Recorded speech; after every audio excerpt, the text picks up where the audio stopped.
एक गरीब आदमी था। उसको पैसे की बहुत ज़रूरत थी। उसे कुछ समझ में नहीं आ रहा था मैं किसके पास जाऊं। उसके दिमाग में एक बात आया कि मैं साहूकार के पास जाता हूं और जाकर उनसे ही पैसा मांगता हूं, क्योंकि गांव के बहुत से लोग साहूकार के पास ही जाकर पैसा कर्ज लेते थे। तो ये गरीब आदमी भी उस साहूकार के पास गया और जाने के बाद बोला, सरकार, मैं आपके पास कर्ज मांगने आया हूँ। मेरे साथ एक बहुत बड़ी घटना हो गई है, जिसके कारण मुझे पैसों की अति आवश्यक है। मैं आपका पैसा 4 साल के अंदर वापस कर दूंगा। मुझे 5,000 रुपयों की ज़रूरत है। साहूकार ने उस गरीब आदमी के बात सुनकर उसके बातों पर विश्वास कर उसे 5,000 रुपये दे दिए और वो गरीब आदमी उनका धन्यवाद करते हुए 5,000 रुपया लेकर अपने घर गया। और घर जाने के बाद वो अपने कामों में व्यस्त हो गया। धीरे धीरे 4 साल बीत गए और वो साहूकार उनका राह देखते देखते उनके घर जाने के लिए सोचा। तो एक दिन वो साहूकार उस गरीब आदमी के घर गया तो नमस्कार दोस्तों, आप लोगों का एस रंजन ज्ञान चैनल पर स्वागत है। दोस्तों, अगर आप लोग हमारे चैनल पे नए हैं और अपनी मातृभूमि से प्यार करते होंगे तो प्लीज़ दोस्तों आप हमारे चैनल को सब्सक्राइब कर लीजिए, वीडियो को लाइक कर दीजिए और आप इस कहानी को सुनते हैं तो आपको अच्छा महसूस होगा। आपका ज़्यादा समय ना लेते हुए चलिए कहानी की शुरुआत करते हैं। उस गरीब आदमी का राह देखते देखते साहूकार ने उस गरीब आदमी के घर गया तो उस गरीब आदमी के घर के परिवार के द्वारा बताया गया कि वो अभी गांव पर नहीं है, किसी काम से वो दूसरे गांव में गए हैं, आप कल आ जाइए। तो फिर वो दूसरा दिन गया तो बोला गया कि वो अभी आए ही नहीं है, अभी वहीं पर है। ऐसे करके उस साहूकार को 2-3 दिन टरकाया गया। फिर तीसरा दिन, चौथा दिन आया और आने के बाद देखा कि उसके घर के बाहर एक छोटी सी लड़की बैठी है। तो वो साहूकार उस लड़की से आकर पूछता है कि तुम्हारे पिताजी कहाँ हैं। तो वो लड़की बोलती है कि पिताजी स्वर्ग का पानी रोकने गए हैं। तो वो साहूकार बोलता है, क्या बोलती है जी, तुम्हारी माँ कहाँ गई है।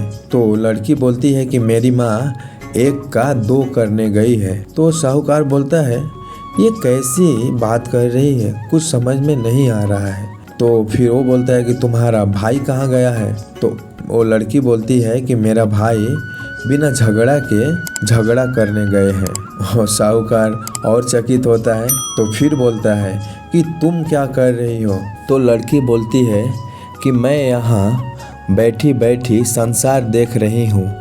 साहूकार समझ गया लड़की उसकी किसी बात का सीधा जवाब नहीं देगी, इसलिए उसे इन बातों का मतलब जानने के लिए प्यार से बात करना पड़ेगा। साहूकार फिर अपने चेहरे पर मुस्कान लाकर पूछता है कि बेटी, तुमने जो अभी अभी मेरे सवालों का जवाब दिए उसका क्या मतलब होगा। मैं तुम्हारी एक भी बात का मतलब नहीं समझ सका। तुम सीधे सीधे उन बातों का मतलब समझाओ। तो लड़की बोलती है कि मैं सीधे सीधे उन बातों का मतलब समझा दूँ, तुम मुझे क्या दोगे। साहूकार के मन में सारी बातें को जानने के लिए बहुत उत्सुकता हो रही थी। साहूकार बोला, जो मांगोगी वही दूंगा। तब लड़की बोली, आप मेरे पिताजी का सारा कर्ज माफ़ कर देंगे तो मैं आपके सारे सवालों का अर्थ बता दूंगी। साहूकार ने कहा, तो ठीक है, मैं तुम्हारे पिताजी का सारा कर्ज माफ़ कर दूंगा। अब तो सारी बातें का अर्थ बता दो। तो लड़की बोलती है कि मैं आज आपको नहीं बता सकती हूँ। आप कल कृपया करके हमारे घर आ जाइए। मैं कल आपको इन बातों का अर्थ बता दूंगी। तो साहूकार बोलता है कि ठीक है। फिर अगले दिन उसके घर गया। आज उसके घर में सब लोग मौजूद थे। वह आदमी, उसका बेटा, उसकी पत्नी और उसकी बेटी। साहूकार को देखते हुए वह लड़की बोली कि महाशय, आपको अपना वचन याद है ना? साहूकार बोला, हाँ मुझे याद है।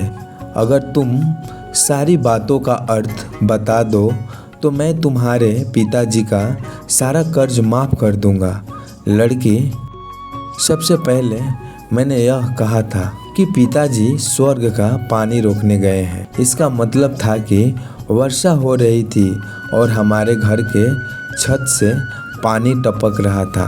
पिताजी पानी को रोकने के लिए छत को बना रहे थे, यानी वर्षा का पानी आसमान से गिरता है और हम लोग तो यही मानते हैं कि आसमान में स्वर्ग है। बस पहली बात का यही अर्थ है।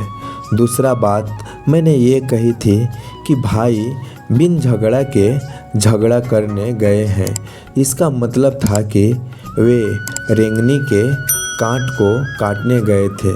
अगर कोई भी रेंगनी के कांट को काटने जाएगा तो उसके शरीर में जहाँ तहाँ कांटा गड़ ही जाता है, यानी झगड़ा नहीं करने पर भी झगड़ा जैसा शरीर पर खरोच आ ही जाती है। साहूकार उसके बातों से सहमत हो गया। वो मन ही मन उसके चतुराई का प्रशंसा करने लगा था। उसने उत्सुकता के साथ पूछा, 3 और 4 बातों का क्या अर्थ होगा? तो लड़की बोली, महाशय, तीसरा बात मैंने ये कही थी कि माँ 1 से 2 करने गई है। इसका मतलब था कि माँ अरहर के दाल को पीसने, यानी कि उसे 1 का 2 दाल करने गई थी। अगर साबुत दाल को पीसा जाए तो 1 दाना का 2 भाग हो जाता है, यानी 1 का 2 करना। रही चौथा बात, तो मैं उस समय भात बना रही थी और उसमें से एक चावल निकाल कर देख रही थी कि भात पूरा तरह पक्का है कि नहीं। इसका मतलब है कि मैं एक चावल देखकर जान जाती कि पूरा चावल पक्का है कि नहीं, यानी कि मैं चावल के संसार को मैं बैठी बैठी ही देख रही थी। यह कहकर लड़की चुप हो गई। साहूकार सारी बातों का अर्थ जान चुका था। उसे लड़की की बुद्धिमानी भरी बातों ने उसे आश्चर्य में डाल दिया। फिर साहूकार ने कहा, बेटी, इन बातों का अर्थ तुम तो कल भी बता सकती थी, लेकिन तुमने मुझे कल क्यों नहीं बताया?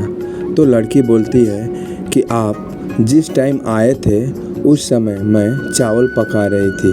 अगर मैं आपको अर्थ बताती तो मेरा चावल खराब हो जाता और मेरी माँ मुझे मारने लगती। अगर आप मेरे पिताजी का कर्ज माफ़ कर भी देते तो मेरे घर के लोगों को विश्वास नहीं होता। इसलिए मैंने कल आपको इन बातों का अर्थ नहीं बताई। सेठ जी उस लड़की के बात सुनकर बहुत ही आश्चर्य थे और बोले, मैं तुमसे बहुत प्रसन्न हूँ। अगर तुम्हें जीवन में कोई भी चीज़ का कमी हो तो मुझे याद करना, मैं ज़रूर पूरा करूँगा।